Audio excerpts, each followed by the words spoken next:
Good morning. Today is Sunday, and we have a good friend visiting us from where it is he came from in Nevada.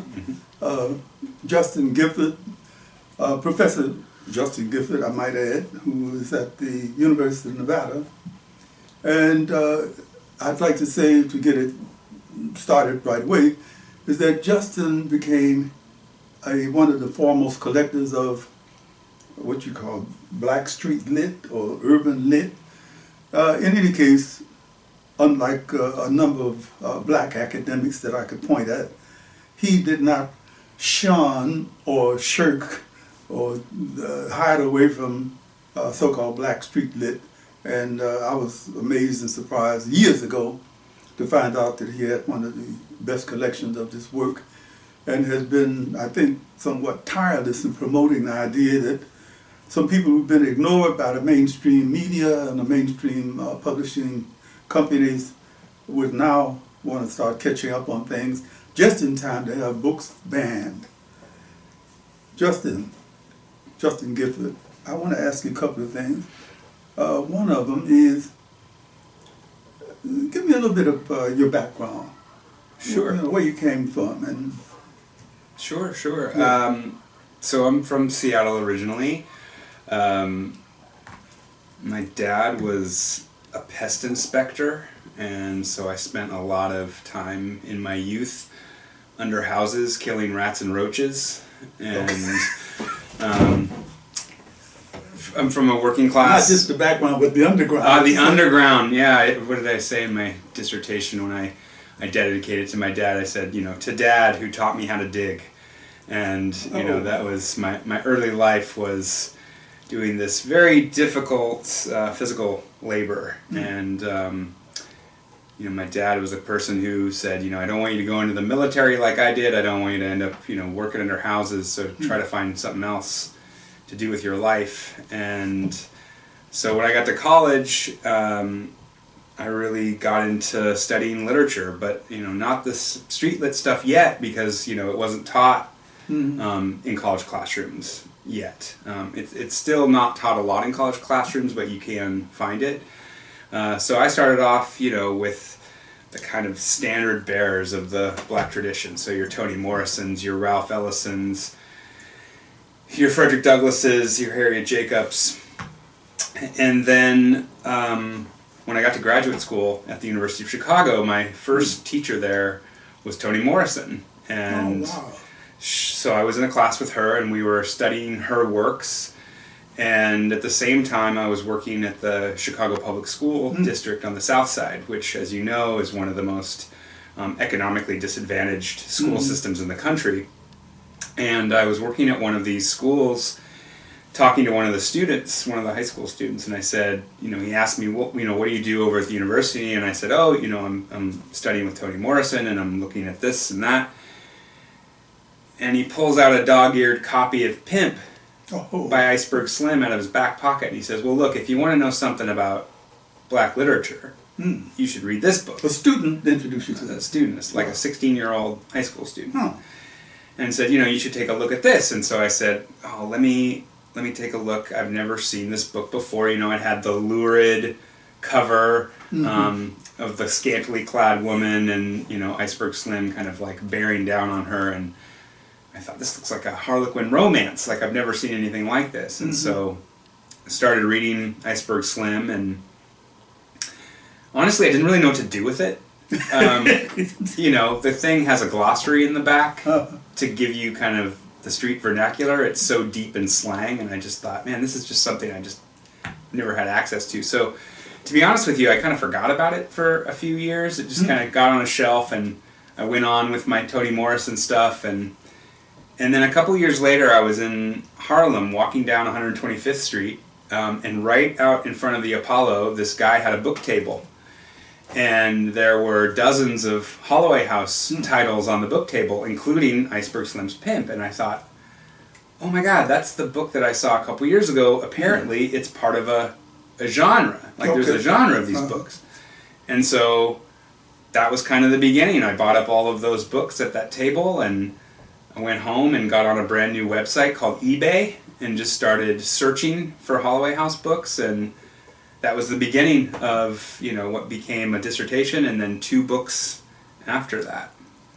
Okay, because we both have a history with Holloway House, what would you say about that? There was a publishing company here in LA that focused on, I had 17 books published by Holloway House, incidentally. But what could you say about their beginnings and the impact they had on the publishing industry? One of the copies of something you have here is concerning Holloway House. Well, you can get into it. Sure. How did they manage to look over a lot of publishing houses glossed over that genre altogether? Yeah. Or they relegated it to some back area or something? That's right. I mean, so Chester Himes is probably the best known crime writer of the 20th century, at least the early part of the 20th century, and he published his work in France first because, as you say... Was it Olympia Press? It was Gallimard. Gallimard. And they had published, you know, Raymond Chandler and Dashiell Hammett back in the early 40s, and so Himes kind of like added himself to that genre of like hard-boiled writers. Some of that stuff got reprinted in America, but there was really no market for black paperback publishing, right? There was, I mean, people were buying like Ellison and James Baldwin and people like that, but there was no like working class or kind of non-elite, non-academic kinds of black fiction being published. Holloway House comes along, owned by 2 Jewish copywriters from Hollywood, Ralph Weinstock and Bentley Morris, and in '59 they started publishing sex surveys and Ernest Hemingway. And the first paperback biography of Ernest Hemingway, the trial of Adolf Eichmann, Jane Mansfield's biography. I mean, just kind of a random collection of like third-tier sleazy paperbacks, right? And then in '65, Morris, as he told it to me in an interview, he said, I saw the Watts riots on TV and I thought to myself, how can I sell some paperback books to these people? So he didn't look at the Watts riots and see a social crisis. He saw it as an economic opportunity, as he does. So he put out an advertisement in the... Morris is still alive. He's 100 years old today. He's 100 years old. He just shut down Holloway House. The company just shut down. They sold all of their stuff. So they started out, what year was it? 59 is when they started. 65 is when they decided to move into kind of a black-themed, black experience novel, as they call it. And then 67 is when they got their first big break, which is when Robert Beck published Pimp, The Story of My Life. And that became so popular, even though it got no advertising. They tried to put an ad in the New York Times. The New York Times refused because of the title of the book. They got no reviews, but they sold 1 million copies in the first year. And then other guys in prison, like Donald Goines and others, read Iceberg Slim and said, let me try to write my own version of this biography or fiction and send it to Holloway House. And in this way, Holloway House got dozens and dozens of writers sending in their manuscripts. Okay, I'd like to add, I was amongst one of the group because of Iceberg Slim and Donald Goines. It opened the door for people like me who think I never did any time thus far, and I haven't been shot by the police so far. But it opened the door for a kind of, let's say, literature that people were not very much familiar with, and became more acceptable as a result of Iceberg Slim's book. They didn't have to put Gaussers in the back of the book anymore. People knew what you meant when you said such and such. Yeah. But go on. Well, and I think too, you know, it's clear to me from the research is that they started off thinking we're going to sell black literature to white audiences, right? They were trying to offer, especially the way they framed these books, you know, with the ad copy in the back. You know, if you read the ad copy of the back of Pimp, it says something like, "We will give you an insider's look into the black jungle." And only a white person would use that kind of phrase, right? A racist white person would use that phrase. No black person is going to like advertise their book this way. So blacks for Trump. That's right. Well, yes, exactly. So it started off, they were trying to kind of give this like lascivious insider's look into the world of black crime for white audiences. But as time went on, it was clear that their biggest audience were guys in jail, guys on military bases, and people living in inner city neighborhoods who were buying these books at like barbershops and corner stores and bodegas, That's right. not at bookstores, right?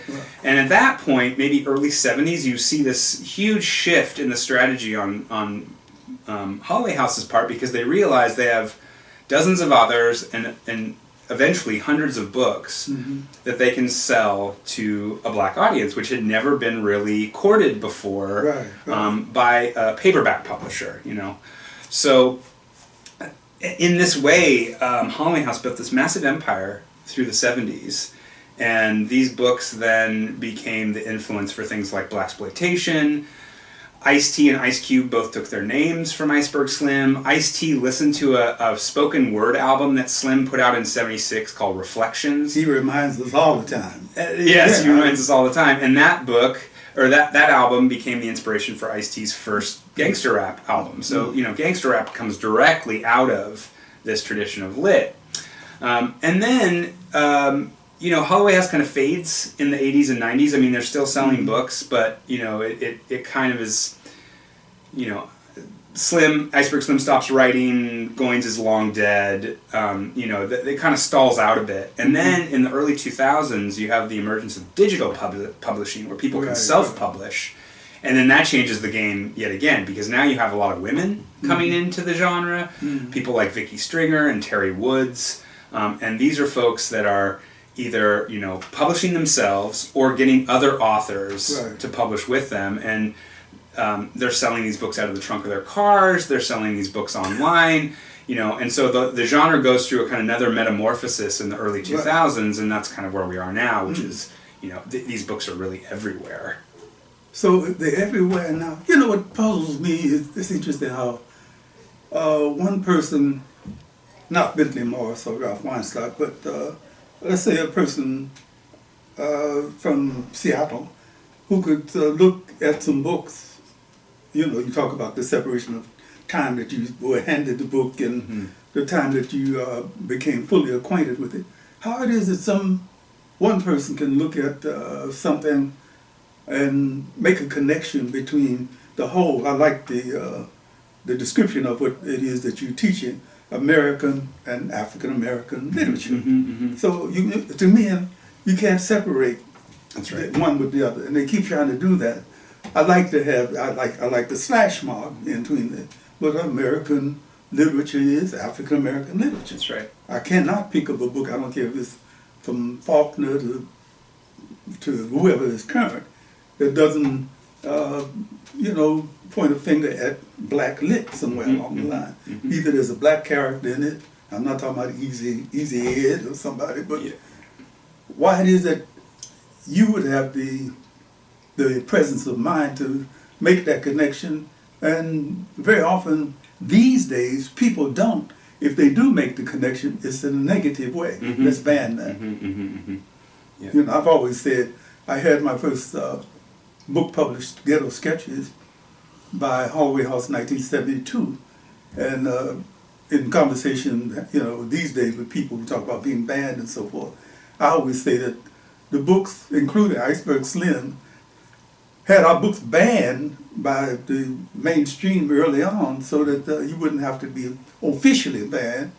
We don't want to have that stuff. I'm talking about from black academics who said to me, "Oh, you ought to clean up your language in the books." No, man, this is in the yard at San Quentin. This is the way they talk. Well, we don't want that.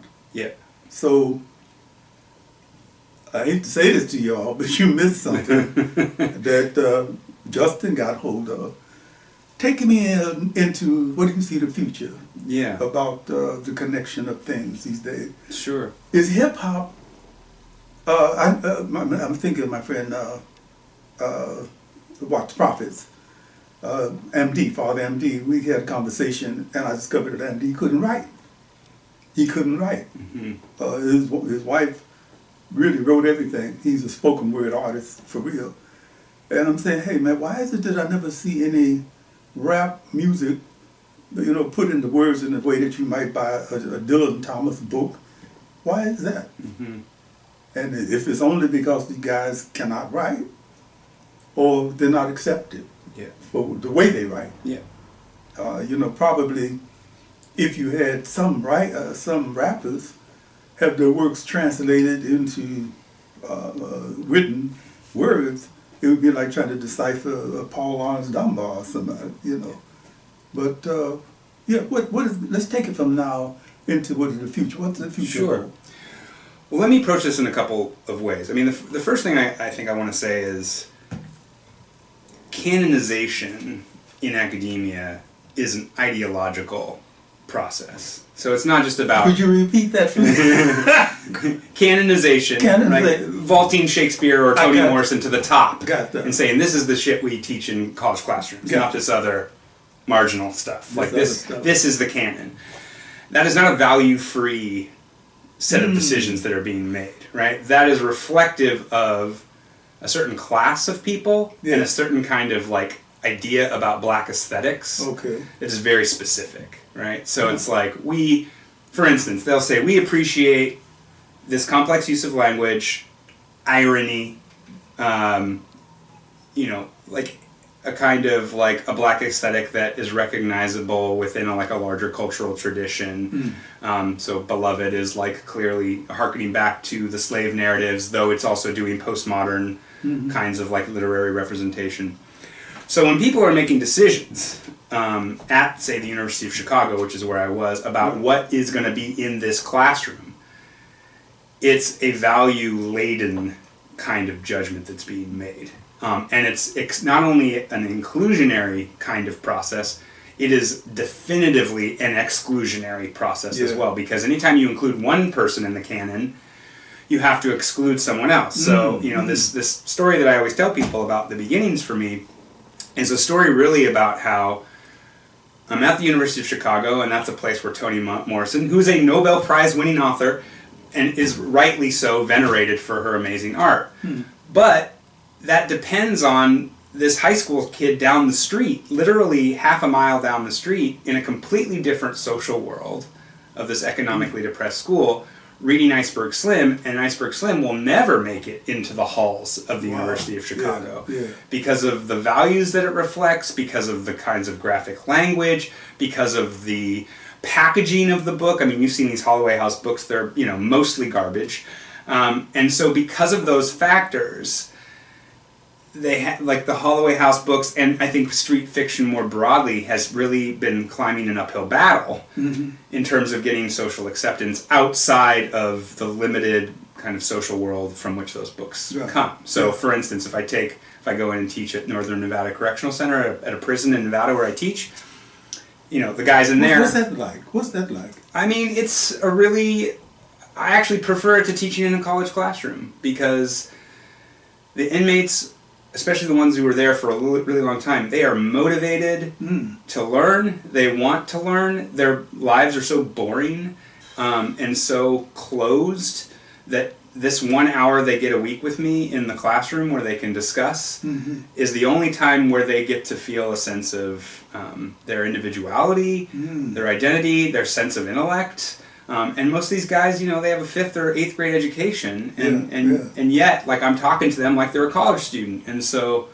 I think it's really rewarding for them. It's certainly rewarding for me, and those are the folks that I'd rather be talking to, because no matter what I throw at them, it could be the Iceberg Slim or the Toni Morrison. For them, it's all the same, right? Okay. For them, it's like an opportunity to think and to have an opinion and to like analyze something in a critical way, and this is not something in the prison system that you're ever really asked to do. You're just asked to kind of follow the rules. So, I mean, and this actually kind of leads me back to your original question, which is like, well, what is the future of this stuff? I think that the future is institutionalizing relationships between colleges and prisons so that there can be more of an exchange, like a pollination going on between these two spaces. More and more I'm seeing colleges create prison education programs in which they bring professors and or students into the prison and co-teach them at the same time. Okay, pardon me for interrupting you, but a few years back, I think something like in 79, 80, UCLA had a program called Arts Reach, and they recruited people like myself to go teach. Mm-hmm. So I wound up having 2 years at San Quentin, and 2 years at Chino here, Southern California. Then I moved to Northern California, wound up in San Quentin for 2 years. So I can definitely validate what it is you talk about with the inmates. Yeah. I mean, some brilliant people who will never be well known, and that's a shame. Yeah. But anyway, I interrupted you. Not at all. No, and my deepest sympathy for these books comes out of my sympathy for these incarcerated individuals. I mean, as you know, in this country, the drug laws and other laws are geared toward targeting black men in particular. And so a lot of these guys that I meet in there are, in there for marijuana offenses, which, no longer is a thing. They're phasing that out, and, white people are out in the streets just smoking marijuana like it's nothing now. But, you have all of these black men in prison who are in there for, these kinds of offenses, and, they don't really have a lot to keep them occupied emotionally or intellectually. And this literature, especially the Holloway House stuff, it gives many of them a starting point. Some of them are not readers. They weren't good students. I mean, that's kind of in some ways why they're in prison, is they didn't really focus on school. The Holloway House books are great because there's a range. There's people like you who are doing something kind of like self-consciously literary, but also like drawing on language from that world. Then you have people who like really aren't very smart at all and are just kind of writing a story. But those have value too. They have value too. And I think this is what's missing from, in terms of my colleagues in dealing with academics. They don't see the value in a kind of non-elite text, right? They only think elite texts that are worth their time. And what I always try to explain is, as someone who's also somewhat illiterate growing up, comic books, science fiction, crime novels, these are the way in to literature for those of us who come from a disadvantaged background. Right. And so that's what I'm always saying to these guys in the prisons, like, hey, look, even if you don't understand 90% of what's going on, this is a starting point. And I think that's what education should be. I don't think it always is that, but I think, I think it's important to try to reach people where they are. These Holloway House books do a really good job of being like a starting point. And then, eventually I do introduce them to something like Ralph Ellison's Invisible Man, which is maybe one of the most complicated books in the 20th century, but they do okay with it because they've started from a place of just learning how to read plot, how to read character, how do you understand setting, what's the kind of style, what's the dialogue versus the description of action, and like once you get them kind of thinking about these like elements of fiction, they can develop more sophisticated approaches. I got kicked out of a class at Chino for standing in front of the board one day talking about plotting, and we happened to have a visiting officer. They would come and sit in the classroom in the back, to monitor the thing. Yeah, sure. And after the class was over, for my next visit, they said, well, okay, you should go in to talk to Captain so-and-so, so-and-so. So I was always scared shitless when I went to Chino with minimum security prison. Even that, it's minimum security. I go in and talk to the captain with a couple other people that, the stern people say, we understand you are training these men to commit better crimes, or something like that. Yeah. What do you mean? Officer so-and-so was in there when you were talking about plotting. We know what that means. I got kicked out for plotting. But anyway, the other thing is, I'd like to go to one thing that concerns me sometimes when we start talking about people, especially from marginalized groups, writing about their experiences. I've left off having nice, clean-cut people from really good colleges edit my books, because too often I've had someone say, well, you can't say what it is. I had that turned around about 3 or 4 times. I'm calling the editors, no. It's very different from what is it. I'm from the South Side too, When we say, it's like the brothers I ran into in Ghana who came up to me. I could tell they were from Philadelphia. And it's, what it is. Where's the drugs? Where the girls? What is it? What it is. And they just simply couldn't make themselves believe that. For the time frame and the space of time we have, I think I'm going to have to bring it to an end, but I want you to bring it to an end. Ask me one more question.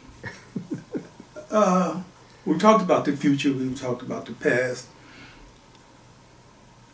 What's your next book going to be about? Yeah, so my next book, well, I have two that I'm thinking about. The first book that I'm thinking about is this guy Samuel Delany, writing a biography on him. He was the first African-American science fiction writer, like kind of popular sci-fi writer. Really? Started writing in the early 60s. Wrote a novel called Nova in the late 60s, and this novel became the inspiration for Star Wars. George Lucas took all of the elements out of this book, including the main character who speaks like Yoda. There's lightsabers in it called Force Blades. The city is called A New Hope, which is the name of the first Star Wars title. So all of the elements that you see in contemporary science fiction, from Matrix to Star Wars, come from this writer, Sam Delany.